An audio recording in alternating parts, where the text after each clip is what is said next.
Ujú. Estela Mari Folguerá con nosotros, señores. Aplausos, por favor. Yo también aplaudo para que suenen más. Bueno, bienvenida Estela, como siempre. Gracias. Por Primero que venir. nada, saludo a la radio, que para mí es nueva, y al programa, que para mí también es nuevo, y es nuevo en serio, porque me dijiste antes que está cumpliendo 2 semanas. 2 semanas recién, 2 semanas, Bueno, así muchas que gracias por te darme invitamos este a vos espacio. para que nos diga, mirá, viene Estela, está bien, algo tienen estos muchachos, si viene Estela. Bueno, a propósito de lo que decía Hugo, tenés, todos los días me voy a Riachuelo a caminar cuando puedo, y me acuerdo de vos por tu libro, ¿no? Sí, libro que traje porque no sabía de qué hablaríamos y pensé que tal vez fuera este el tema o no. Este es mi primer libro, Arroz Viudo y Papas Pobres, lo pongo así para que lo tome la cámara. Ahí está. Este libro se editó en Valencia en 1997, en su primera edición, y esta que estoy ahora presentando, digamos, es la tercera edición. La segunda y tercera ediciones ya fueron correntinas y fueron del Instituto Provincial de Cultura. La segunda la hizo la editorial Biblos para la colección Argentina Plural, y esta la realizó Moglia. Uh-huh. En todas hay mejoras y hay agregados y hay crecimiento del texto y de la información que se brinda. Y en realidad es la historia originariamente era solamente la historia de mi familia como colonos de la Nueva Valencia, y después se convirtió en una historia de la Nueva Valencia, lo cual significa que es un breve segmento de la historia de Corrientes. Claro. Y de toda la zona, ¿no? Sí, en realidad esta colonia estuvo localizada en lo que sigue llamándose Nueva Valencia, la desembocadura del Riachuelo, en un predio que era de propiedad originariamente de La Graña, que fue expropiado por el gobierno de Vidal para que allí se radicara la colonia. Uh-huh. Y bueno, la colonia, si bien fue muy breve la existencia de ese grupo localizado allí, ejerció una fuerte influencia sobre la zona y generó en el Riachuelo un recuerdo, una memoria de esos valencianos, que se refleja en muchas cosas, en nombres de calle, en nombres de escuela, en nombre de plaza, en el guiso de arroz. En el arroz, exactamente. En el arroz. Porque estos valencianos lo que trajeron fue el cultivo de arroz a Corrientes. Qué el cultivo intensivo de arroz a Corrientes. Bueno, y entre estos valencianos, están acá en tapa, mis abuelos paternos, mi padre y mi tía niños, que vinieron con Blasco en el año 11. Qué bárbaro, qué historia esa, ¿no? Es una muy linda historia, y es una historia muy argentina y muy correntina, a pesar de que protagonizada por valencianos, porque fue un impulso frustrado por la politiquería. ¿Te suena? Un impulso progresista, un impulso de mejora de condiciones de vida que no era solamente para los valencianos, un impulso de cambio de modalidad de trabajo de la tierra, que no era solamente para los valencianos, pero que no convino a sectores económicos y de poder, y al cambiar el signo político del gobierno, se tumbó todo, como siempre se hace, ¿no? Uh-huh. Hay que destruir todo lo anterior para empezar todo de nuevo. Y esa es lamentablemente esa es la historia que se repite, el perro que se muerde la cola. Qué bárbaro, ¿no? Es increíble. Porque ese era un proyecto, claro, un proyecto que yo no sé si Vidal lo pensó antes de impulsarlo, pero de todos modos lo impulsó. Era un proyecto de reforma agraria, era un proyecto en el que los campesinos se iban a quedar con la tierra, había un proyecto de escuela técnica, de fábrica, era todo un concepto nuevo, muy liberal a la europea, que para el que no estaba preparada ni la sociedad de Corrientes, ni la cultura de Corrientes, ni las modalidades políticas de Corrientes. Uh-huh.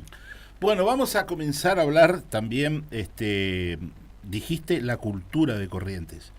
¿Qué es la cultura de Corrientes? Cuando queremos definir o nombrar y decir... Yo no creo en los regionalismos culturales, quiero decirte, si bien se tiñen de particularidades en cada sitio las manifestaciones culturales, pero yo creo que la cultura es lo que el hombre es capaz de generar y lo que el hombre es capaz de crear más allá aunque se valga de medios materiales, pero que va más allá de lo material. Es lo que el hombre tiene de superior, que algunos tienen la capacidad de expresarlo. Lo cual no quiere decir que el hombre sea lo único superior que hay. Tal vez hay algo superior al hombre que no sabemos qué es, pero en este caso, bueno, eso que el hombre dice tener de superior, algunos tienen una mayor capacidad que otros para expresarlo y materializarlo en determinadas manifestaciones que pueden ser apreciadas por los demás. Escrito, música, objetos, pintura, dibujo, todo lo que abarca las posibilidades de apreciación desde los sentidos y desde la inteligencia y desde la sensibilidad, porque a veces el arte y la cultura nos llegan a través del conocimiento, pero muchas veces nos llegan a través de la sensibilidad. No es necesario ser un experto para que un cuadro te emocione o para que una pieza musical te emocione. Es cuestión de sensibilidad también. Y eso lo tiene el hombre, pero también lo tienen algunos animales, porque la música, por ejemplo, ejerce efectos sobre algunos animales. Y eso son cosas que son misterios que tiene el arte. El arte es como una de las expresiones de la cultura, porque la cultura no es espectáculo y la cultura no es solamente disciplinas artísticas. No es solamente eso, es más que eso. Cultura es las conductas del hombre. Lo que el hombre produce con sus conductas habituales, con sus maneras de ser, con sus maneras de estar, su manera de relacionarse con los demás, su idiosincrasia, su personalidad en el mundo, su modo de ser en el mundo. Eso es lo que lo define una cultura. Como dice Alejandro Fantino, metete nomás, Hugo. No esperes invitación, porque si no... Mira, yo estoy hablando de lo poco que sé, porque yo no soy una experta ni mucho menos, y estoy frente a una autoridad en la materia, o sea que estoy hablando de atrevida. Yo no voy a poner tampoco, yo como soy licenciado en artes visuales, he transitado dentro de mi formación algunas de las disciplinas, digamos, en las que nos acercan. Yo lo que quería hoy, cuando hablabas, era complementar esa noción de cultura, es que estás hablando con mucha precisión desde tu punto de vista de la cultura, ¿no? Entonces, todo conocimiento se organiza a partir de podríamos decir, de un sistema, ¿no? Entonces, cuando a mí me tocó transitar antropología cultural, me sirvió mucho, sobre todo para desarmar mi propia idea del arte. Ernst Cassirer se llamaba el autor que habíamos tomado, y que redefinía al hombre ya no como el animal racional, sino como el animal simbólico. Y entonces definía la antropología cultural como la que estudia obviamente la cultura de un pueblo, y tomaba magia, mito, religión, arte e historia como ítems, digamos. Entonces, cuando hablaba del arte, yo esperaba que dijera lo que a mí me parecía que era el arte. Claro. Y el antropólogo dice, hay dos posturas un poco, no necesariamente antagónicas, pero casi extremas. Una que tiene una noción un poco heroica del arte, que el arte es que expresa algo, que expresa algo muy profundo, que busca transformar la vida. Y hay otra un poco más, que es la que le sirve al antropólogo, es que es cualquier agregado no utilitario. Si a una cuchara para el antropólogo, si a una cuchara le haces un dibujito, el dibujito no sirve para tomar la sopa. Por eso para él eso ya es arte. Está buena esa definición. Por eso yo decía lo que va más allá. Claro. Lo que va más allá, Entonces, ese más allá al que puede llegar el hombre. Claro, nosotros lo definimos desde nuestros lugares, y entonces a mí me gustaría que el arte tuviera más que ver con un progreso, digamos, del hombre, con un progreso como ser humano, en sus relaciones, pero para el antropólogo él no necesita ponerse esos objetivos. Bueno, yo creo que no es limitante la definición que vos tomaste, que no es limitante, porque no significa que no vaya, que ese ir más allá no vaya cada vez más allá. Claro. Y que el arte, aunque no se lo proponga el autor, el que transita esa disciplina, no se proponga ser un testimonial, claro, pero inevitablemente la realidad está en lo que uno hace. Sí. Y en la capacidad del que mira también. También. En estos días anduve viendo, digamos, Yo tengo una hija de 24 y otra de 11, que como no escucha, puedo contar, que el otro día le digo, ay, fui a la radio, mira acá está el video, y me dice, ¿dijiste tu apellido? Y sí, ay, no. La tipa avergonzándose de que yo, claro, y yo digo, pero nena, está en 6º grado, vos tenés 20 compañeritos, ¿quién te conoce a vos, digamos, como para que te avergüences de que yo ande diciendo que además no sabía lo que decía, pero bueno. Entonces, en los diferentes estratos etarios y que van formando también su modo de interacción y de comprender y de ser en el mundo, van influyendo las prácticas, digamos, comunicativas. Nosotros estábamos, cuando yo vine a Corrientes en el 85, había visto, porque no había tenido la oportunidad de ver mucho arte, digamos, mucho arte del académico, por ejemplo, en La Leonesa.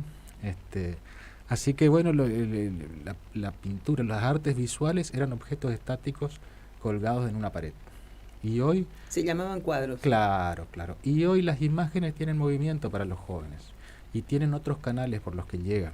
Y una de las cosas que a mí me provocó inquietud al ir entrando a ver qué era la antropología, que no desarrollé mucho más, solo para entender lo que era la etnografía, y después dije, yo no quiero ir por el camino académico, no quiero ir publicando textos, no hice, por ejemplo, ningún posgrado, sí hice un par, pero con artistas, digamos. Entonces abandoné para apropiarme de algunas prácticas para decir lo que yo tenía ganas de decir, digamos. Entonces tiene cierta coherencia interna, pero los míos no son trabajos académicos para ¿no publicarlos. te aterra cuando alguien dice voy a pintar un cuadro? Porque a mí me aterra cuando alguien dice voy a escribir un libro. Me aterra porque pienso, si estás ya como encuadrado, valga la redundancia, en que querés pintar algo que va a estar en un marco colgado en una pared, vamos mal. Y si estás pensando que vas a escribir algo que va a tener 2 tapas y que va a ser un objeto, vamos a ver si es libro. Claro. Y vamos a ver si merece estar colgado. Totalmente, sí. Bueno, de todos modos, yo me acuerdo de haber visto y ver hasta ahora mesa de saldos extraordinarias en el supermercado de la esquina de Independencia y Chacabuco, lleno de libros que alguna vez probablemente tuvieron la intención de provocar algún... ¿sí? O sea, uno puede también pensarlo y fallar dentro de eso. ¿Sabes que yo conocí una vez una persona, no en Corrientes, que no sé por qué vía, porque él tenía como una vía de información de casas que se levantaban porque había muerto el dueño, porque los sucesores no se iban a hacer cargo, donde sabía que habían buenas bibliotecas. Entonces estaba la expectativa de los libros que tiraban. Claro. Y rescataba todos los libros que tiraban en esas sucesiones en las que se deshacían de las bibliotecas. Y claro. El tipo rescataba los libros y después los ponía en venta o los conservaba. Fue muy impresionante porque yo estaba buscando un libro mío que no se conseguía, en España era, y cuando lo fui a rescatar de la casa de él, que me lo regaló porque se enteró de que yo era la autora del libro, uno de estos era, pero en la primera edición, lo abrí, dije yo, a ver quién es el que lo tiró, Claro. y era un libro que estaba dedicado a una persona que había muerto, que era un actor valenciano, Joan Monleón, y que él lo había recogido de la calle. Cuando murió Joan, los hijos de Joan desarmaron la biblioteca, lo que les interesó se habrán llevado y lo que no les interesó lo tiraron. Entre lo que no les interesó estaba mi libro. Pero pasó a otras manos. Digamos, es una interpretación que podemos, digamos, que bastante verosímil, porque de verdad no sabemos lo que pasó. A mí me pasó buscando las obras de José Negro, que en la casa de Fernando Vargas Gómez tenía una paloma, y yo le pregunté cómo llegó a él y me dijo una persona que había, digamos, heredera de una casa, no quería ni entrar a la casa y le vendió en lote a don Razo todo lo que tenía adentro, desde la silla, la araña, todo, y ahí estaba ese cuadro, un cuadro de José Negro.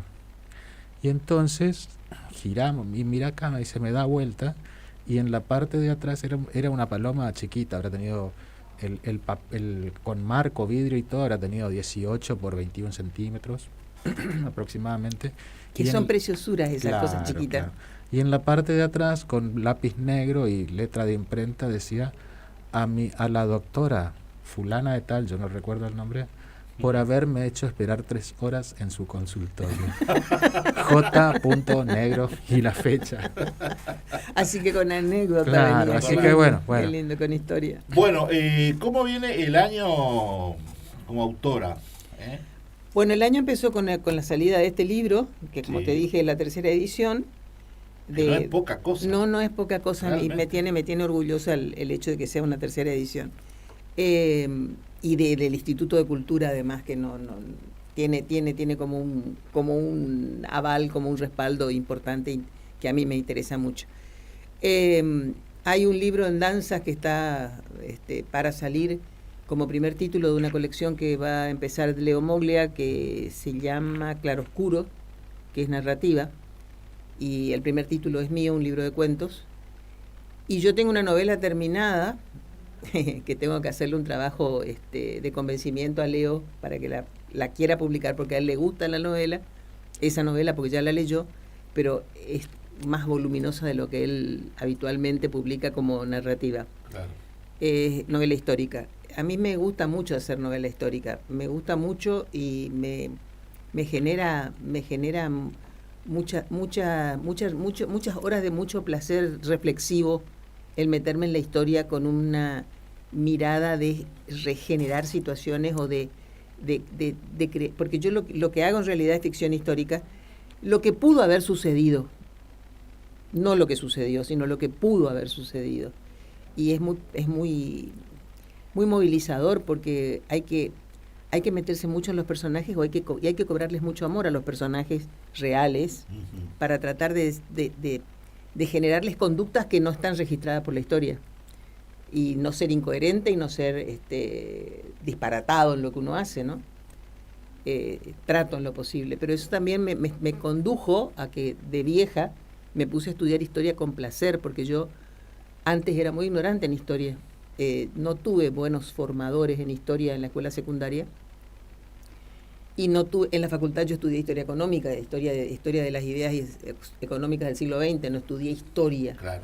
Entonces, me derivé para ese lado y ahora me puse a estudiar historia, pero también incide, bueno, primero que uno de viejo es más inteligente, eso sin duda.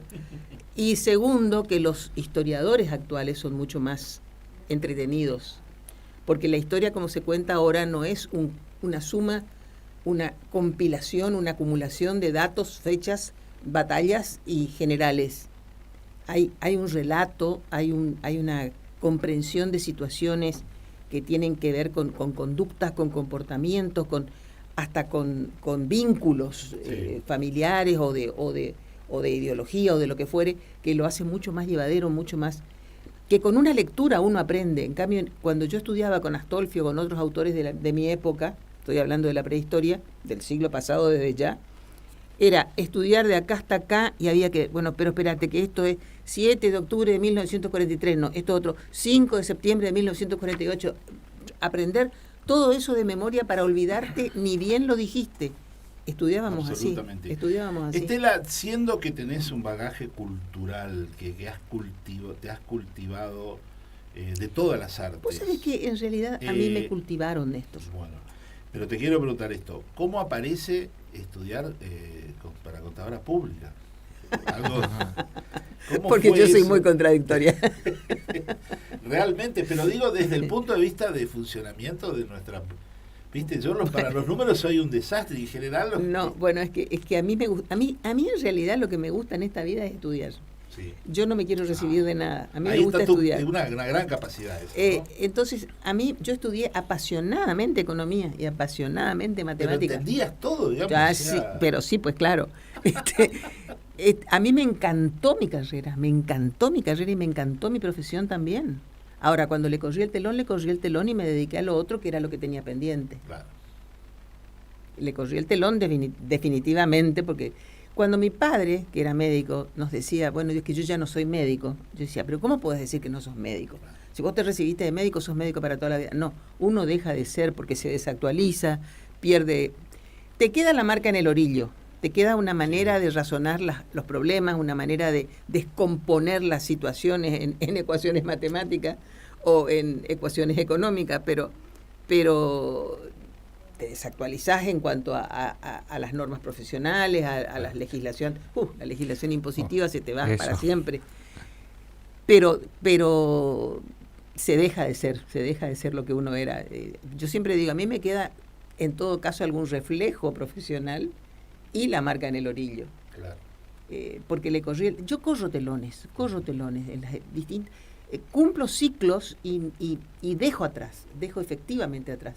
Eso a vos te costó mucho entenderlo con respecto a una parte de mi vida. Así es que después lo vamos a tocar. Pero yo dejo atrás las cosas y paso a otra, porque tengo muchos pendientes todavía para adelante. Uh-huh. Lo que no sé si tengo tiempo, pero tengo muchos pendientes. Qué bárbaro, ¿no? ¿Feria del libro? Bueno, yo no fui a la Feria del Libro de Buenos Aires, fueron mis libros, los dos últimos, el de mi hermano, del que hablamos. Que está en Corrientes Play también, ¿no? Tu testimonio sobre la obra. Sí, ciclo. Está en Corrientes Play. Eso es un ciclo fantástico. Está, dicho sea, eso es un ciclo muy bien hecho, sí. Es muy bien hecho. Los dos libros estuvieron en el stand de Corrientes y en Moglia estuvieron los que estuvieron, no sé, seguro, porque me mandaron la foto incluso. Y ahora, bueno, esperando la de Corrientes. En primeros días de junio está el encuentro de escritores en Mercedes, al que voy, pero eso es encuentro de escritores, no es feria de libros. Fines de junio, principios de julio está la feria de Goya, a la que posiblemente vaya también. Y bueno, me muevo todo lo que puedo, porque me encanta ir al interior, Bueno, Cacatí también fuiste, Mercedes. Bueno, Cacatí tengo Mercedes y Cacatí tengo asistencia perfecta prácticamente, porque me encanta ir realmente. Y después la Feria de Corrientes, que veremos si presenta el instituto o presenta Leo. Se va a hacer en la ex usina también, ¿eh? Como el año pasado. Como el año pasado. No fue cómodo ese lugar, pero bueno, es lo que hay. Hasta que no tengamos un predio ferial como corresponde. La verdad que estamos necesitando. A gritos, para muchas cosas, no solamente para la Feria del Libro. Pero si queremos que la feria siga creciendo y que sea un ámbito que ofrezca mucha variedad de posibilidades para los distintos gustos de la gente en su manera de relacionarse con los libros, porque hay distintas maneras de relacionarse con los libros, necesitamos un predio ferial adecuado.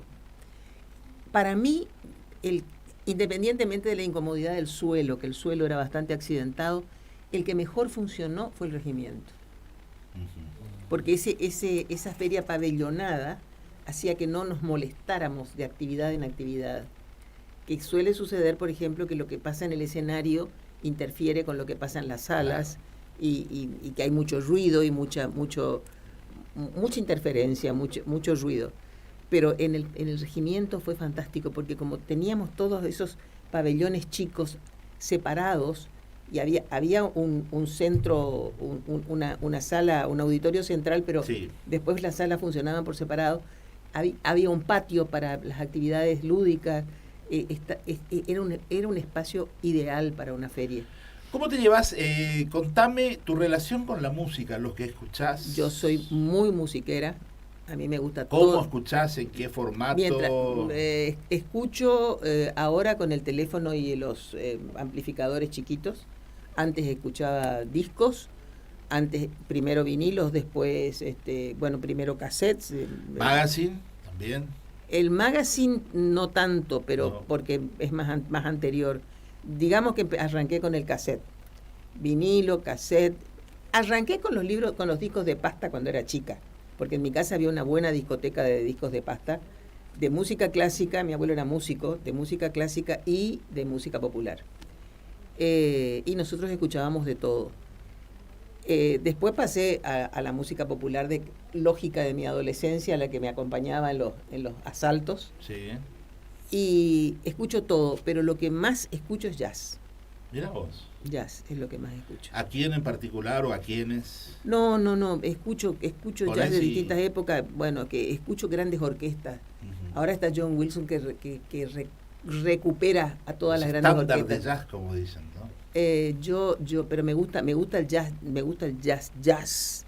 Y me gusta el jazz melódico también. Soy fanática de Paquito Sinatra, fanática. Me gusta Artie Shaw, me gusta Duke Ellington, me gusta Louis Armstrong, me gustan algunos más modernos, pero yo te diría que en cuanto a música internacional, de la popular, de la que consume el común de la gente, me quedé medio sorda hacia los 80. La música que vino después, con excepciones, excepciones que digo Pink Floyd, digo Santana, digo cosas así muy puntuales, no es lo que más me gusta de la música popular. Por ejemplo, soy fanática de Queen, soy fanática de Beatles, soy puntualmente música de más para acá, pero más que nada escucho jazz. ¿Y música argentina? Música argentina, amplitud. Bueno, fíjate que cuando yo era muy joven, en una oportunidad, mi papá que era español, le gustaba el tango, estaba escuchando tangos y yo le dije, a mí no me entra el tango. Y mi papá me dijo, te espero a los 40. Y no fue a los 40, pero fue a los 50.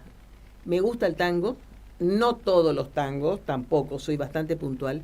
Me gustan mucho las mujeres cantantes de tango. Me gusta el tango cantado por mujeres. Adriana Varela. Me gusta Ariana Varela, me gusta María Graña, me gusta Susana Rinaldi, me gusta... grandes voces. Sí, hay grandes voces. Rosana Falasca la rescaté porque tiene una voz clara, preciosa. No, me gusta la buena música, en definitiva. Me gusta la música. También. Pero yo soy de la época del desembarco de los salteños en Buenos Aires, así que yo soy zambera y Eduardo Falú, todo eso, y los chalchaleros y los fronterizos y los cantores del Alba y los cantores de Quillahuasi, los de Quillahuasi, los tucutucu, pero más que nada los chalcha y los fronterizos y los del Alba, que eran muy tradicionalistas los del Alba. Bueno, ¿y el chamamé? Algunos chamamé. No me gusta el chamamé, pero me gusta el chamamé. ¿Canción? No. Me gusta el chamamé, todo el chamamé cuando es bueno también. Me gusta mucho Isaac Abitbol, me gusta mucho la música de Coco Marola. No todas las letras que acompañan a la música de Coco Marola me gustan. Me gusta lo que hacen los Dimaguaré. Aunque lamento que el recitativo, que es una característica de los Dimaguaré, haya sido imitado por todos, porque entonces en la fiesta del chamamé nos comemos muchos recitativos. Muchos julios. Me gustan mucho las letras de Cini, me gustan mucho las letras de Teresa Parodi, la obra de Teresa me gusta en general. Me gusta la música. Te quiero preguntar esto sobre el chamamé. ¿Cuál es tu mirada? Porque el chamamé es patrimonio cultural y material de la humanidad. Pero acá en Corrientes no hay un lugar para ir a escuchar. Eso es muy gracioso. Muy gracioso. ¿Qué miradas tenés culturalmente sobre el chamamé en Corrientes? Voy a decir una cosa por la que me va a odiar medio Corrientes y la otra otro Corrientes me va a criticar. Yo creo que es excesivo la cuestión de patrimonio de la humanidad, porque no tiene una extensión tan amplia como para ser de la humanidad. Aunque nos represente, aunque lo queramos y aunque lo tengamos muy arraigado, no tiene en el conocimiento del mundo cultural y musiquero, el chamamé no está tan prendido como para tener esa... Pero bueno, la tiene. Sería bueno que los autores y compositores tomaran conciencia de esa dimensión y se pusieran a trabajar de manera acorde con esa dimensión. Sí. Porque tengo un amigo, y voy a ser robadora de frases, que dice, a mí no me gusta el chamamé porque no hay ningún chamamé que no hable de ñangapirí. Sin la palabra ñangapirí no pueden escribir un chamamé. Es cierto, eso es una metáfora, ¿no? O es una exageración. Sí. Pero estamos dando vueltas sobre las mismas cosas. Si bien uno cuando observa el chamamé en su evolución, hasta donde es capaz de emitir un juicio como oyente de chamamé, ve el cambio, porque del lamento de desamor que es originalmente en su comienzo de popularidad el chamamé, pasar a los paisajistas que fueron paisajistas físicos y humanos que fueron Sosa Cordero, Romero Maciel, para pasar los testimoniales como Teresa, como Mario Bofil, Antonio Tarragó-Ross. Antonio me gusta menos, pero tiene algunas cosas muy lindas. Claro que hay una evolución, y hay una evolución en la calidad de música y en la calidad de letras, por supuesto, pero falta más, porque cuando uno se ha hecho asidua de las fiestas del chamamé, hay veces que en una noche escuchamos 5 veces el mismo tema. Y más. Y más también. Y más. Ahí. Entonces, y pasa como con el tango, tampoco el tango se renueva. Sí. Y también tiene pretensiones de patrimonio, pero estamos oyendo los mismos tangos de siempre y estamos oyendo los mismos chamamés de siempre. Uh-huh. Yo creo que así como en la otra música que ha dado en llamarse rock y ha dado en llamarse balada y de distintas maneras van acompañando al tiempo, estas no tienen por qué quedarse aferradas. Yo no creo para nada en que la cultura se preserve, voy a volver con el término cultura, se preserve encerrándola. Yo creo que se preserva abriéndola, porque es la manera de que salga al mundo y de que el mundo le entre también. Vos decís, por lo que la fiesta nacional del chamamé, que no venga nadie, No, que las críticas que a veces generan algunas presentaciones, que si de batería, que si saxofón, que si... Y si vamos, al fin y al cabo, el chamamé tradicional, entre comillas, se toca con guitarra española y bandoneón alemán. O sea que tampoco no nos vamos a cortar las venas porque se incorpora una batería o se incorpora un saxofón para generar un sonido que atrae a gente que antes no se acercaba al chamamé. Bueno, Jorge Zuligoy suele decir, no importa lo que toque, si está tocando chamamé, ¿qué importa si es una trompeta o esto? Pero por supuesto, porque en criterio inverso, los Beatles escribieron para cuerdas y los tocaron las sinfónicas más grandes del mundo, en criterio inverso, se fueron para agrandarse y bueno, ¿por qué lo vamos a achicar a este? Dejémoslo que otros instrumentos, que otros músicos de otras tonalidades y de otros ritmos y de otros géneros, si se interesan por la y que le cambien también, porque lo que hace Barbosa, por ejemplo, lo que hace Barbosa no tiene nada que ver con lo que se considera chamamé tradicional o chamamé cangudo, lo que vos digas. Pero es lo que hace Barbosa y todo el mundo lo respeta.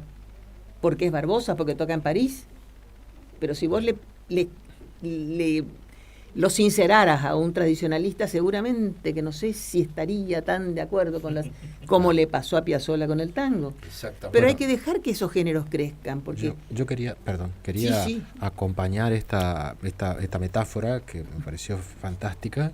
Tampoco uno puede ir al supermercado a comprar ñamangapirí, digamos. O sea, claro, porque me pareció fantástico esto, porque yo una vez que estuve cerca del campo, y me dijeron, esto es guapudú, es más o menos parecido. No, ni parecido. Y así que yo, 55 años, que he andado toda mi vida por acá, por esta zona, no conozco ñangapirí. Pero yo tenía en mi casa. Pero digamos, tampoco lo lamento, digo, y escucho chamamé. Entonces, hay un montón de cosas asociadas al chamamé que ya nos forman parte de la vida del correntino contemporáneo. 400.000 habitantes en la ciudad de Corrientes. La ciudad de Corrientes, Y no hay un sitio donde un turista, ya no digamos claro, un correntino, pueda ir a escuchar chamamé.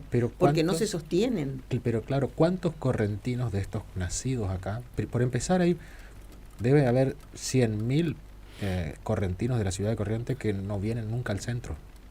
Debe haber ¿cuánta gente podemos ver en la costanera recorriendo los lapachos? Puede haber 60.000 personas un fin de semana para una provincia de 1 millón. ¿Cuánto puede representar Corrientes el lapacho de la costanera, por ejemplo? Así como el digamos, estoy haciendo todo simbólicamente, y en un momento finalmente, ¿hasta cuándo es chamamé y cuándo deja y cuándo es música nomás ya? Mira, yo tengo una anécdota que es cruda, pero que tiene que ver con lo que vos estás diciendo. Yo durante muchos años concurrí al taller de una prestigiosa pintora y más dibujante y pintora de Corrientes, que no es correntina. No voy a dar su nombre porque ella nunca me autorizó a que la nombre por radio, así que no voy a dar su nombre, pero muy conocida. Y una mujer que tiene una postura ideológica conocida por todos también, que hace una pintura cruda y testimonial. Bueno, esta persona hizo una exposición a la que le puso por nombre Paisajes Correntinos. La gente fue a ver lapachos, claro, que es lo que vos estabas diciendo. Ver lapachos y algún cuadro que combine bien con el sillón. Que sea la postal, digamos, que nos Y pone orgullosos. cuyo colorido, cuya paleta combine Claro. bien con el sillón, ¿no? Sí. Si combina con mi sofá, me lo llevo. Y se encontró con paisajes correntinos, del suburbio correntino de Ciudad de Corrientes, Claro. carritos con caballitos flacos, perros flacos, pasadizos de Villas Miserias, Claro. y la gente salió furiosa por esa pintura de Corrientes, pero eso es Corrientes También. Eso también es, claro. Eso también es Corrientes. Claro. Entonces dejémonos solamente el Ñangapirí y Claro. solamente el Lapacho, porque eso no es Corrientes, eso es la postal, como vos decís. Claro, como el arte, como aquella vieja postal que mandábamos, que nos enorgullecíamos y le mostrábamos, ay, qué lindo que es mi pueblo, digamos. Y bueno, también uno elige peinarse para salir más o menos bien en la foto, digamos, un poco comprensible. Pero Sí, pero, no sé si el eso artista es- tiene, Claro, claro. el artista, no todos los artistas tienen la postura de que tienen que reflejar la realidad Claro. o que tienen que ser testigos, pero el que tiene esa postura, hay que respetárselo, Claro. y hay que saber qué se puede esperar que él diga bajo el título de paisaje correntino. Claro. Bueno, A mí me hace acordar a un amigo, Sí. volviendo al tema de la música, a un amigo que yo se lo escuché decir, por eso lo voy a nombrar Cacho Núñez, yo se lo escuché decir públicamente, decía, yo soy de Corrientes y yo camino a un ritmo, vivo mi vida a un ritmo, y ese ritmo es el que aparece en mi música. Yo, entonces, y a mí me hacía acordar y a mí me hacía pensar también en el ritmo de vida que yo llevaba cuando era adolescente, y que por ahí podía estar acompañado con ese, yo no sé si era ritmo, pulso o algo por el estilo, porque no soy músico, pero tiene un poco que ver con una cierta cadencia de vida, que en otro, porque a mí me pasa que he notado que uno entra a un lugar donde hay una cierta punchi y que uno se altera todo. sí, pero fíjate, vos decís eso, ¿no? El ritmo de vida. No hace mucho, porque yo tengo muchos años ya, pero en la historia es poco tiempo, ponele 60 años atrás, o un poco más de 60 años atrás, íbamos a la siesta a guitarrear en la Costanera. Y a lo mejor estábamos solos en la Punta San Sebastián, 8, 9, entre chicas y muchachos. Ahora eso no lo ves ni buscándolo. No podés escuchar ni lo que hablas con el que está al lado por la cantidad de movimiento Y, que hay. y porque están todos los coches estacionados y todos Claro. con el capó, la puerta trasera levantada y los amplificadores a todo dar, porque tienen que mostrar cuál tiene más potencia. Entonces es otra cosa. Y bueno, pero es lo que diga. Mira, con el tema que a vos siempre te preocupa respecto de mi vida, Sí. cuando me preguntan las diferencias entre la comparsa de antes y la comparsa de ahora, pero es lógico que haya diferencias. ¿Cómo no va a haber en 62 años diferencia de concepto, de manera de hacer las cosas, de gusto y de ganas? Y si es lo que les gusta y lo que quieren hacer, lo que están haciendo ahora, que a mí me guste o me deje de gustar, importa poquísimo. Ujú. Importa poquísimo. Bueno, me diste el pie. Este claro, año, porque venía a cuento. sí, sucedió algo histórico en el carnaval, que los dirigentes de la comparsa de Aravena subieron a recibir el segundo premio. Mira, yo no voy a entrar en detalles, pero los aplaudo. ¿Sí? Sí. Polémico, podríamos decir. Ahora sí sí. quiero- que No voy a entramos- entrar en detalle porque sería entrar en un territorio de conjeturas. Para pero yo los contextualizar, aplaudo. Aravena, la competencia quedó segundo, se realizó la entrega de premios y en ella estando los dirigentes. O sea, el mensaje que se quiso decir es: no estamos de acuerdo y no subimos a recibir el segundo premio. Sí. ¿Por qué? ¿Estás No de acuerdo? voy a entrar en detalle, pero me parece que si ellos consideraron que fueron injustamente juzgados, hicieron bien en expresarlo y en manifestarlo, con una actitud que fue categórica, sin generar demasiados problemas, porque avisaron, por lo que vi, no estoy al tanto de nada, pero por cómo vi por televisión cómo se desarrollaron las cosas, que automáticamente hubo una reacción por parte de la organización de hacerse cargo Amelia Oporto de la Copa, Sí. que es de la organización. Estaba dicho que ellos no iban a subir. Me pareció, es completamente discutible mi opinión. La discutí incluso con amigos que no comparten mi manera de ver las cosas, pero si ellos no estaban de acuerdo con el fallo y creen que fueron injustamente tratados, me parece que hicieron bien. Vos te fuiste al carnaval este año. Sí, fui una noche. Una noche al corso y una noche al show. ¿Y qué te pareció el resultado acorde a lo que vos viste? Me pareció que podía ser cualquiera de las dos, pero no por esa diferencia. Es lo que todos señalan, ¿no? Acá hubo una diferencia bastante importante, digamos. Y ahí es donde ya empezamos, ya entra lo subjetivo y entonces entra que me conteste fulano, que me conteste mengano, que es en lo que no me interesa entrar. Pero porque yo ya hay cosas que a esta altura de mi vida ya no discuto más. Yo me he vuelto muy poco democrática. No sé qué. Ya hay cosas que no discuto. ¿Esa es tu opinión? Bueno, quédate con tu opinión. Yo Claro. me quedo con la mía. Me pareció bien la actitud. ¿Te ha pasado cuando estabas en la comparsa de un resultado que te Sí, generara... muchas veces, pero no llegamos a esos extremos de tomar esas actitudes.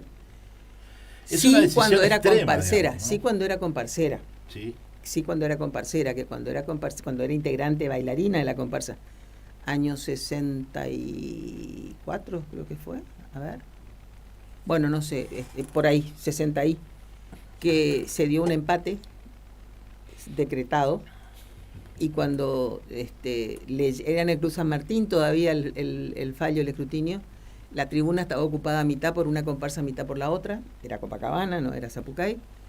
Se levantó Copacabana a festejar y Aravera se sentó y se quedó en silencio en la tribuna. Entonces se fue muriendo el bullicio y se fue muriendo el baile. Cuando se murió todo, bajamos y salimos del club. Lo que ustedes hicieron con Aravera generaron una tendencia, una escuela para todo el país. La manera de en su ver el momento carnaval sí, y de... y ahí hubo un momento en el que en cada comparsa había o un coreógrafo o un músico o un diseñador salido de Aravera. Cada comparsa y en cada agrupación. Eso sí es. Antes que sigamos con esto, que me parece, pero me quedó pensando sobre el tema anterior, respecto a la valoración, ¿no? Yo no conozco casi nada, conozco muy poco del carnaval, sobre todo de las cosas que pasan adentro. Pero sí he notado muchas veces que estoy consciente de que se ha ido perfeccionando una especie de sistema de puntuación con diferentes ítems y rubros, pero muchas veces he escuchado que dicen, ese jurado no sabe nada de carnaval. Y digo lo siguiente, ¿cómo puede? Y a veces dicen, no, ese jurado es de tal comparsa. O sea, estamos como en una especie de nudo sin salida, porque si no sos correntino, no viviste ese carnaval, probablemente no puedas llegar a saber lo que es el carnaval, este carnaval que hay que juzgar. Y si estás adentro, estás inhabilitado porque sos de alguna de las comparsas, digamos. Mira, todo eso es cierto, ¿eh? Que no saben de carnaval y que son de algunas de las comparsas y que están inhabilitados, todo es cierto. Claro. Lo cual es una gran confusión. O sea, Y también es cierto que les tiramos encima 9 agrupaciones, cuando no 11, que tienen que conocer en una tarde, antes de ir a sentarse allí para amanecer ahí sentados. Claro. Llenos de histerias, llenos de paranoias, todos, nosotros y ellos también, y los organizadores también, que por ahí te dejan subir al palco, te tratan como una señora y por ahí te tratan como el cadete y te dejan en el suelo, Claro.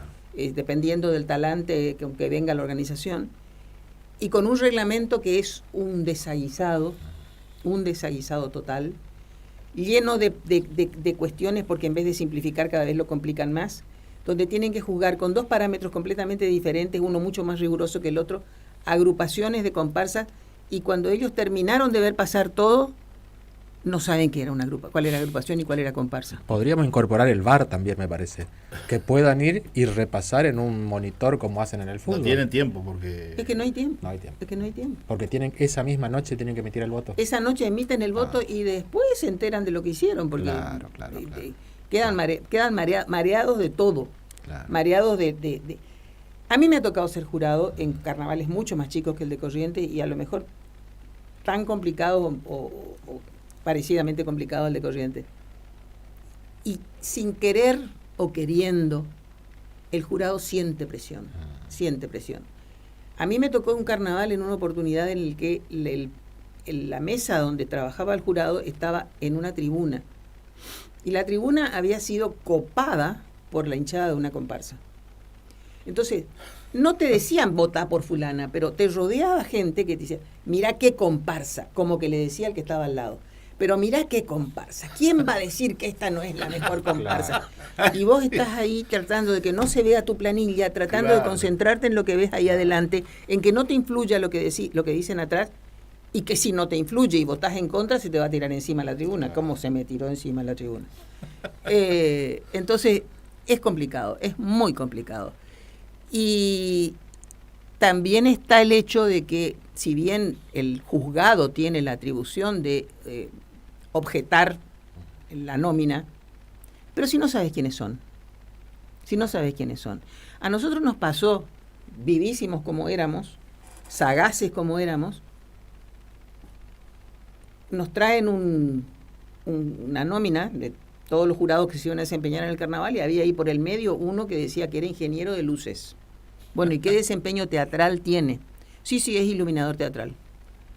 El tipo tenía un boliche donde hacía guirnaldas. Y era amigo de alguien, que era amigo de alguien, y que era amigo de alguien, y por eso vino. Entonces, cosas han sucedido que justifican la paranoia. Sí. ¿Cómo te llegaste a convertir en una experta en el carnaval, digamos? Estudiando. ¿Estudiando? Nada viene así por generación espontánea. Todo está en los libros. Lo que yo sé. ¿Y cómo te atrajo el tema de vestuario? Porque yo soy muy visual. Vos sabés que a mí me pasa. Primero que yo trabajaba al lado de Roque Palma. Ahí entonces, empezaste a... Entonces, en realidad nos juntamos porque yo era muy visual. Yo no sé dibujar. Yo fui a la escultura. Porque viste que sumamos otra... A mí el plano me aterra. Otra faceta. El plano me aterra. Recuerdo las míticas exposiciones de los pesebres en el museo. Vos sabés que yo ya no tengo más ninguno de esos pesebres. Excelente. El otro día Alexis Dabat me preguntó, porque este año es un aniversario importante del primer pesebre que hizo San Francisco. El mío correntino, que tiene 100 y pico de piezas, está en el Museo de Bellas Artes.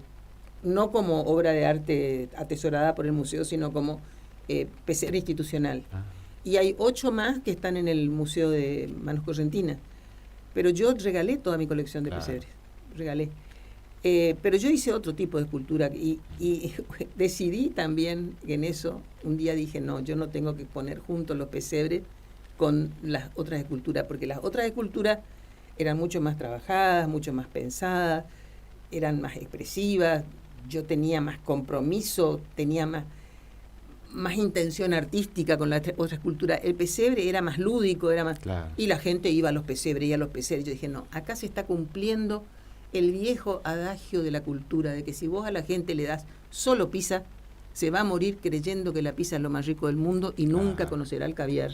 Yo saco los pesebres y no los expongo más junto con otra escultura. Claro. Pero bueno, ahora no estoy haciendo nada en escultura porque la escultura me demanda un espacio físico que yo esté resignada a destinarle solamente a eso. Es muy sucio. Yo trabajaba barro, es muy sucio, no tengo el horno, entonces se me complicó la vida con la escultura. Pero el plano me aterra, yo no sé dibujar. No obstante lo cual, yo podía transmitirle a Roque y Roque transmitirme a mí y hacer un buen pandan entre los dos. Yo estudiaba, yo fundamentaba el tema y Roque lo llevaba a la imagen. Y eso me hizo adquirir mucha experiencia en lo que se refiere a diseño y en lo que se refiere a historia del traje, porque para muchos temas hubo que estudiar historia del traje. Hubo que ubicar. ¿Leías mucho? Mucho. Ahí tengo una anécdota.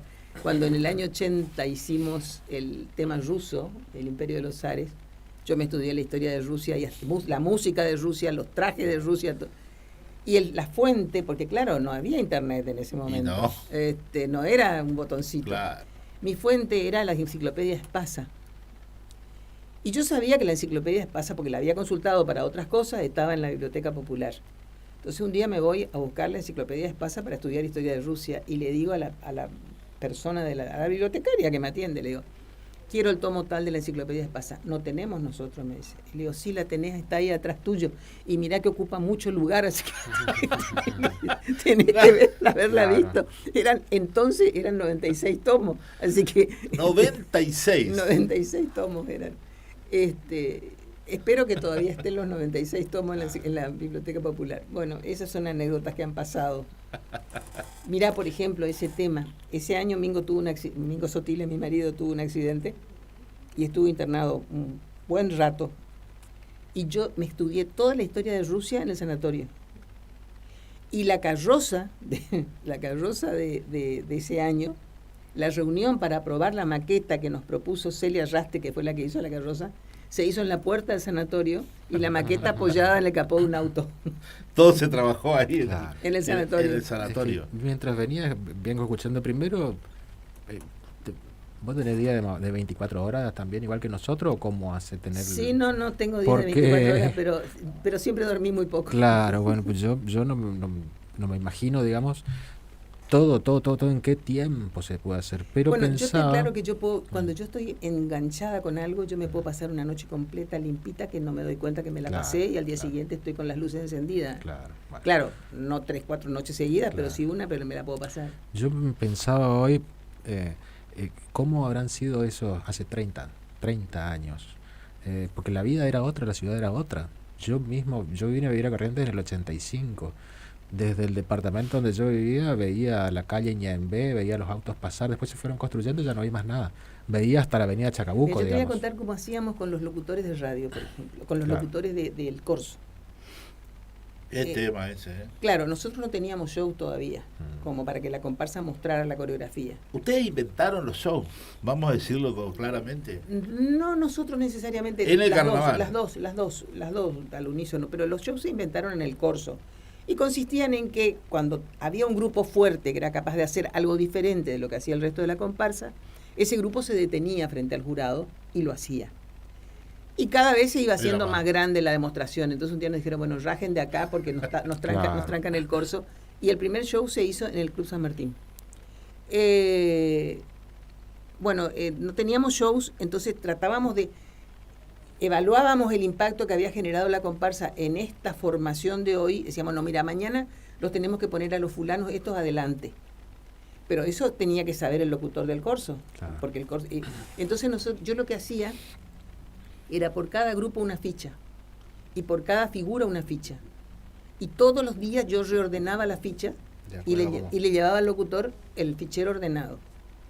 Al final de la pasada, el locutor me devolvía el fichero y yo volvía a reordenar según lo que decidíamos. No había edición. Yo me imagino que habrán sido 2 o 3 meses como de una especie de vida comunitaria, porque se trabajaría todo el día. Pero con la internet igual es ese, porque la comparsa te come, es una hipoteca de vida. Claro. Para el que se lo toma con pasión, y no hay otra manera de tomárselo si lo vas a hacer en serio, es una hipoteca de vida la comparsa. Te come las 24 horas del día. Claro. ¿Por qué la última que vamos a hablar de carnaval? Me parece bien. Seguimos sin sede con esta improvisación de todos los años, agravada que una de las comparsas más grandes ya ni siquiera subió a recibir el premio. Lo cual no quiere decir que no vaya a salir, Eso no quiere decir eso. No sé si seguimos sin sede. ¿Estamos sin sede? No sabía eso yo. No sé, no hay cancha. No hay cancha. Sede, digo, de las comparsas, un lugar. No, eso es imposible, no lo van a tener nunca. ¿Por qué? Porque la comparsa no tiene posibilidad de capitalizarse como para tener nada propio. Ninguna posibilidad. Lo que la comparsa recibe en materia de caché de contrato se va en producción. No tiene ni una posibilidad de capitalizarse. Y aunque se diga, no, bueno, pero podrían cobrar una cuota de socio. El socio espera una contraprestación, entonces o cobrás cuota de socio y te dicen, bueno, pero vos ¿qué me vas a dar? Nada. No, entonces no te pago. Pues. La pertenencia, digamos, el orgullo de no, ser... la pertenencia es la camiseta, el grito, el acompañamiento, el seguimiento, que es muy importante, porque la pasión del público alimenta la comparsa, sí. pero no pasa por otro lado. No hay manera de solucionar eso. Recién hablabas de los pesebres. ¿Cuál es cómo fue tu relación con la religión? Yo soy atea. Gracias a Dios, podríamos. Gracias a Dios. Y es otra de mis contradicciones. Yo soy una atea que hacía pesebres. ¿Y eso cómo lo explicamos? Porque para mí el pesebre tenía otra significación. El pesebre, primero que el número impar, porque mis pesebres todos tenían 5 piezas. Y el número impar, desde el punto de vista de la composición, es mucho más atractivo que el número par. ¿No, profe? Sí. Bueno, entonces mis pesebres siempre tenían 5 piezas porque el niño siempre estaba en brazos de su madre o en brazos de su padre. Sí. Y tenía un sentido de convocatoria familiar y de cosa lúdica también, porque nosotros en mi casa, cuando éramos chicos, armábamos el pesebre con mi mamá, todos los 4 hermanos. Uno ponía una cosa, otro ponía otra, uno pintaba los papeles, el otro ponía los globos, el otro... Entonces, era Claro. una cuestión de convocatoria familiar y de tradición familiar. ¿Siempre fuiste atea? Desde que pienso, bueno... En un lugar muy católico. Y en una casa de madre católica y padre agnóstico. Sí, eso siempre lo expresás en tus escritos, dejan claramente... De madre muy católica y practicante, pero que, bueno, mi padre respetó el que mi madre tratara por todos los medios de sacarnos a nosotros buenos cristianos. Y nos hizo buenos cristianos, Claro. pero no nos hizo católicos. En tus redes expresás tus opiniones. Mis redes son mi campo de batalla. Del día a día, Sí. y te enfrascás en algunas batallas también. También, pero ya te dije antes que he dejado de ser democrática. Ahora... He leído eso, sí. El otro día pasó que salió al cruce, estábamos hablando, pero no era de política, se estaba generando un diálogo en el muro del Facebook, que ya ni sé de qué era, pero salió una pregunta que tenía una connotación política cierta y clara. Entonces yo le redoblé la pregunta porque le dije, bueno, ¿y vos qué opinás? Nos pidió opinión sobre una determinada figura política femenina. Y yo le dije, bueno, ¿vos qué opinás sobre ella? Y se despachó con un discurso laudatorio. Entonces le dije, bueno, ya dijiste lo que querías decir. Ahora, como este muro no es democrático, ya te podés ir. Claro.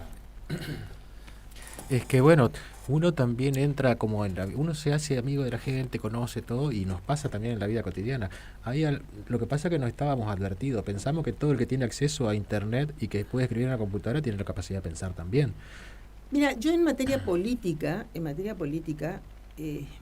no es que me niegue a usar la inteligencia, porque cuando digo esto de que he dejado de ser democrática, es como que me niego a usar la inteligencia para argumentar y contraargumentar. Sí. Lo que pasa es que comprendí que es inútil. Claro. Y entonces ya no quiero gastar pólvora en chimangos. ¿Has perdido amigos o relaciones por este tema de la política, de las opiniones? Tanto como y las perder amigos y relaciones, no, pero distanciarte. poner distancia o vedar temas, sí. Mirá vos, ¿no? Vedar temas, sí. La Pero famosa esto no es grieta. nuevo, esto no es nuevo, ¿eh? Esto no es nuevo, porque yo que soy muy memoriosa, yo te digo que cuando yo era chica en los 50, esto era igual. Peronismo, antiperonismo. Era igual. Qué bárbaro, cómo está la grieta. Y estudiando la historia argentina, Bueno, sí, ya. fue igual. Federales y unitarios, Y conservadores. de 1810, los que querían una monarquía. Conservadores contra radicales, y después Y así. viene el peronismo y se convierte en otra fuente de adversidades. Ideológicamente, ¿cómo te definirías? Yo soy afiliada a la Unión Cívica Radical. Ujú. ¿Sería de centro-izquierda?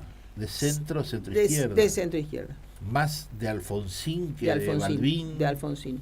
De Alfonsín. Mi última etapa militante fue en el MODESO, el Movimiento de Democracia Social. Claro, justamente socialdemócrata, le Sí, dicen ahora. Socialdemócrata. Que horrorizó a un amplio sector del partido, Claro. porque el Partido Radical siempre tuvo una divisoria entre un sector más moderado, dicen, para no decir derechoso o para no decir conservador, y un sector más radical.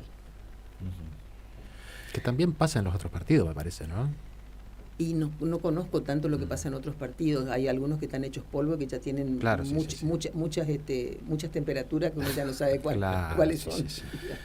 ¿Te genera esperanza un año electoral, cambio de presidente, lo que ves, sin entrar en nombres, pero digo... Me genera una situación de preocupación, porque vislumbro que no va a ganar el oficialismo actual y vislumbro que no van a dejar gobernar al que venga, como es habitual que pase. Porque este silencio absoluto de un amplio sector de la sociedad argentina y sobre todo de los gremios frente a la situación tremenda que estamos pasando es preparatoria de... Pero por otra parte no estoy diciendo nada que sea conjetural porque lo prometió el ministro de Seguridad. Dijo que se iba a sembrar la Argentina de cadáveres y de sangre si ganaba la oposición. De manera que no estoy haciendo conjeturas yo. ¿Qué figura política, si es que la hay, te despierta interés, curiosidad, que decís, la ves en la radio, escuchás la radio, en la tele y parás para ver porque te interesa? A varios escucho con interés porque me interesan sus maneras de enfocar la realidad. Lustó es un tipo que habla muy bien, que se comunica muy bien y muy claramente. Naidenov. Luis Naidenov, el senador muy formoseño. Claramente. En otro estilo, en un estilo menos moderno, si querés, Negri. Negri es muy sólido, es muy... Morales. Gerardo Morales. Sí, rechazo mucho a los pirotécnicos. Y porque me dan sensación de poca seriedad los que son pirotécnicos, los de frases hechas, los que te dan un titular cada 4 palabras, no me gustan. No me gusta la señora Rubia. Para nada. Para nada, porque es pirotécnica. ¿Y viniendo a la provincia? Yo en la provincia me parece que acá hay una máquina imparable, que es el ECO, y en buena hora que así sea. Son flores de mi jardín, contenta yo. ¿Algún político que le ves un futuro que por ahí nosotros no vemos, vos en tu...? No estoy muy observando demasiado el panorama. Por otra parte, se ha dado un fenómeno en Corrientes, por lo menos en lo que refiere a mis filas, en las que la figura gobernante tapa mucho a los que vienen detrás. Y no asoman hasta que no los ves, hasta que no se dejan ver o hasta que no los hacen ver. No hay mucha gente que está trabajando hace muchos años en el partido y mucha gente que ha hecho una carrera muy respetable dentro de la política correntina. Hablo de mi partido, que es el que más conozco, pero no conozco del todo todavía ahora, porque yo hace muchos años que estoy fuera de los ámbitos comiteriles, no apartada del partido, porque nunca renuncié a mi condición de afiliada, ni de hacer mi militancia como yo la puedo hacer, que es, como vos dijiste, a través de las redes o de los escritos o de lo que yo soy capaz de hacer. Pero no sé en otros partidos, no sé nada. De otros partidos sé poco. Y como estoy estudiando historia antigua, todavía no pasé del 45. Si me preguntás de esa época te puedo contestar. De esta capaz que ¿Del todavía... 45 de 0 del 45? No, del 945, del 1945. Estás ahí en los albores del peronismo. Ahí estoy. Linda época esa, ¿no? Es una linda época y donde hay muchas cosas que uno tendría que volver a mirar para darse cuenta de aquellos vientos trajeron estas tempestades. Y cómo repetimos la historia, ¿no? Totalmente, la historia es un cajón desastre. Viste que el desastre va tirando los retazos al cajón y cuando necesita un retazo da vuelta y saca de otra vez todos los retazos viejos. Bueno, así nomás es la historia política, sobre todo en esta provincia. Aprovechando que está Hugo, ¿tenés algún cuadro, alguna obra en tu casa? ¿Una o varias? Hugo sabe que sí. El Ballerini, que era la ventana hacia el interior de la casa. Sí, hay 2 Ballerini y hay unos cuantos Sabat, porque ese pintor que Hugo nombró al principio de la charla, Manuel Sabat, vivió en casa de mi bisabuelo en Curuzucuatiá y pintó a toda la familia y están los cuadros en casa. Un retratista extraordinario, formado en España. Tío de Hermenegildo Sabat. Mirá vos, el caricaturista, ¿no? Sí, y era catalán. Famoso de la polémica. Y era catalán como mi bisabuelo. Entonces se alojó en casa de mi bisabuelo en Curuzú. ¿Y qué más tenés en tu casa? Libros. Libros. En todos los ambientes de mi casa hay una biblioteca con libros. Y yo a veces cuando voy a comprar un libro digo, pero ¿para qué voy a comprar con lo que están costando los libros en este momento y que no me oigan los que tienen que comprar los míos? Si hay en esta casa más libros que lo que yo tengo vida para terminar de leer. Pero a veces uno se tienta con las novedades también, sí. ¿No? ¿Qué libros volvés a leer una y otra vez? Bueno, yo leo mucho ensayo y leo mucha crónica histórica. Leo poca ficción. ¿Ensayos de quiénes, por ejemplo? Yo leo ensayos. Por ejemplo, ahora estoy prendida del libro de Alfonsín de Gerchunov. Pero al mismo tiempo la estoy leyendo a Ernestina Pérez, porque leo mucho a los autores locales y a los autores que escriben en Corrientes. La estoy leyendo a Ernestina Pérez y le estoy leyendo a Luis Polo, y estoy leyendo a Annie Ernaux, y estoy leyendo a Amélie Nothomb. Estoy haciendo una mezcolanza. Sí, porque leo rápido. Tengo mucho tiempo, claro. Entonces leo rápido. Leo con bastante voracidad, digamos. Uh-huh. ¿Qué obras clásicas recomendarías de la literatura que has leído? Sí, los clásicos son clásicos porque son clásicos. No voy a descubrir la pólvora. Los clásicos se aprende mucho, no son para todos. Uh-huh. Hay gente que los clásicos le parecen plomos, y hay gente que se deleita con los giros idiomáticos y la forma en que están traducidos. Clásicos, sin irme tan lejos como a los romanos o a los latinos, a Shakespeare hay que leerlo, a Cervantes hay que leerlo, a los clásicos españoles, a los del siglo de oro español hay que leerlos, toda la poesía del siglo de oro español hay que leerla. Borges, Sábato. Borges, sí, Borges. A Sábato lo leí menos, pero a Borges lo leí mucho, sobre todo leí mucho la poesía de Borges. A mí me gusta mucho la poesía. Yo leí mucha poesía en mi vida, y a Borges todo.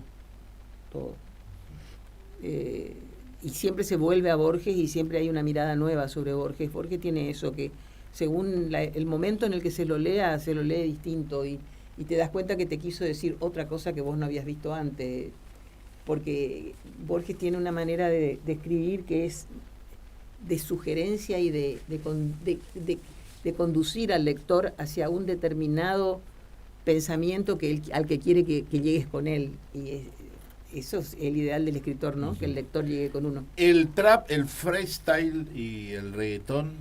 No, se me muere una neurona cada vez que escucho eso.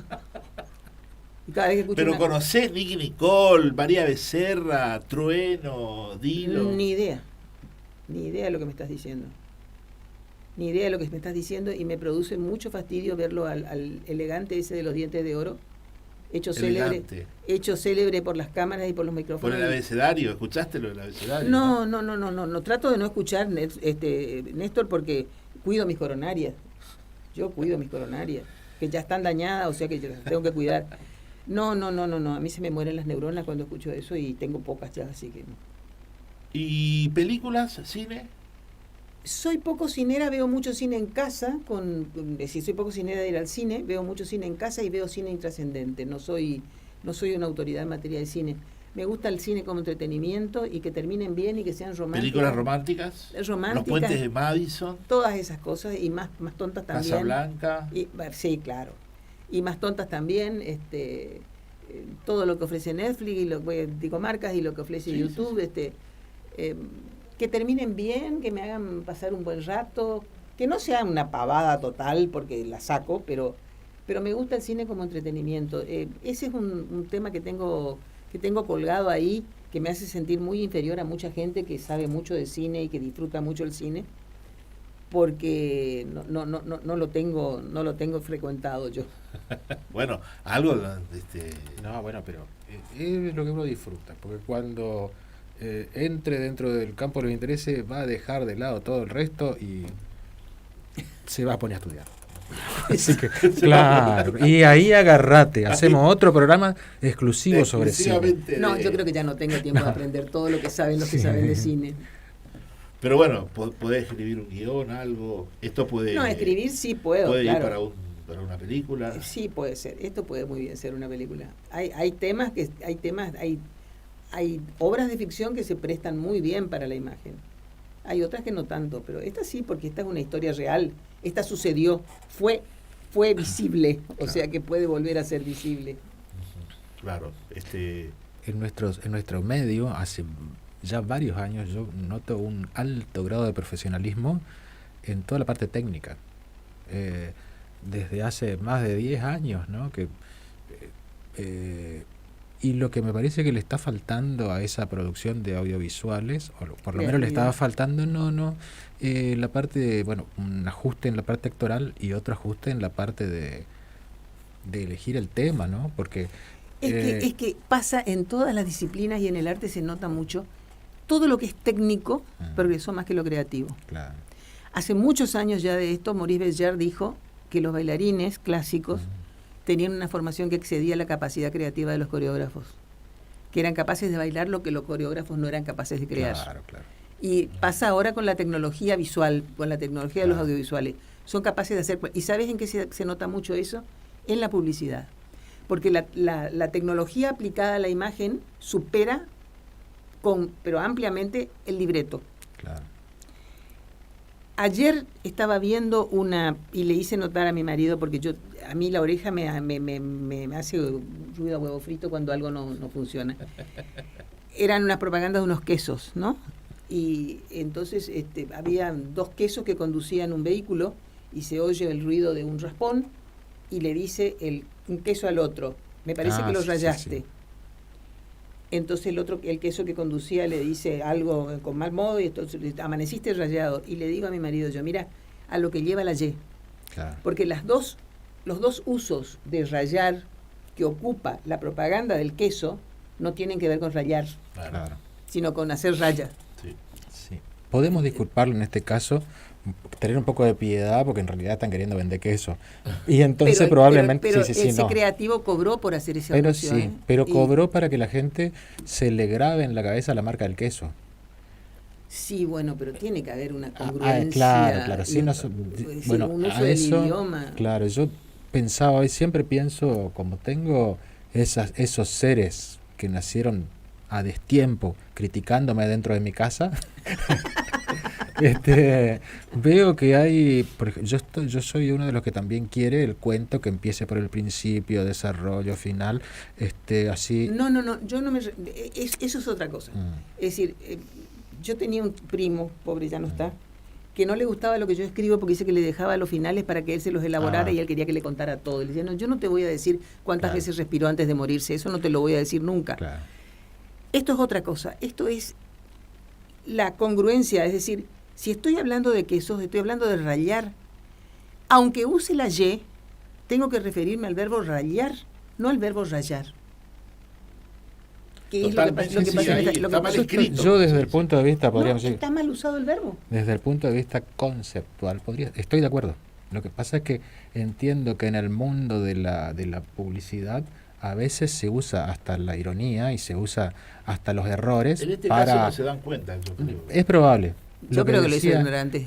No soy tan piadoso como vos. Bueno, eso para mí creo que es ignorancia. Me queda así. Yo en realidad deseo un poco de piedad para mí. Entonces trato de... No, es que sabés que la Y lleva muchos errores. Claro, muchos sí. Bueno, a mis hijas le cuesta mucho. Sobre todo tengo una hija chaqueña que habla en yeísmo. Así que, claro, le cuesta identificar. Una hermana mía que está casada con un entrerriano tiene un sobrino que un día le dijo sí, porque se dice pollo, pollito, apoyar. Claro. Apoyar venía de pollo. Sí. ¿Sos de navegar en YouTube, entrar y mirar? Sí, soy experta en eso. Viste que vos entrar y podés estar toda una vida, yo digo toda una vida. Sí, toda una vida. Lo que quieras. Toda una vida. Y en el Google también, toda una vida sabiendo buscar y sabiendo seleccionar qué te sirve de lo que no te sirve, ¿no? Pero el Google es como dijera María Elena Walsh, es un aljibe total. Absolutamente. Ahí está todo. Y se puede encontrar cosas muy importantes y muy valiosas y te solucionan. Cuando te googleaste y viste en Wikipedia, está bien todos los datos, hagamos correcciones públicas, ¿sabes? ¿Viste que ¿Yo estoy ahí? Sí. No me vi. Viste que Wikipedia, todos somos wikipediosos. Sí, bueno, yo le tengo cierta desconfianza. Por a la eso, wiki. por eso. A la wiki porque la tomo con pinzas a la wiki. Realmente es práctica porque Sí. te da todo, pero hay Rápidamente. que corroborarla. Claro, hay que corroborarla. no hay que quedarse con... No hay que quedarse. Bueno, ¿dónde conseguimos el libro? En Moglia Ediciones. ¿Por En calle Moglia Ediciones. Rioja? Rioja entre Pellegrini y Julio. Ahí está el libro. Y ahí van a estar todos mis libros, creo, siempre. Gracias, Estela Maris. No, a ustedes. Qué a ustedes. linda charla que tuvimos, Sí, Hugo, ¿eh? muy linda charla. Muchas gracias. Bueno, y yo me quedé con ganas de seguir charlando, así que Sí, me parece pero que... bueno, lo vamos a convocar Sí, más sí. adelante, cuando cumplamos 1 mes, 2 meses. Claro, cuando claro. quieran. Cuando quieran. No, para la Feria del Libro. Dale. Cuando Para ustedes para quieran. la Feria del Muchísimas Libro. gracias. Bueno, está la gran productora de este programa, Susana.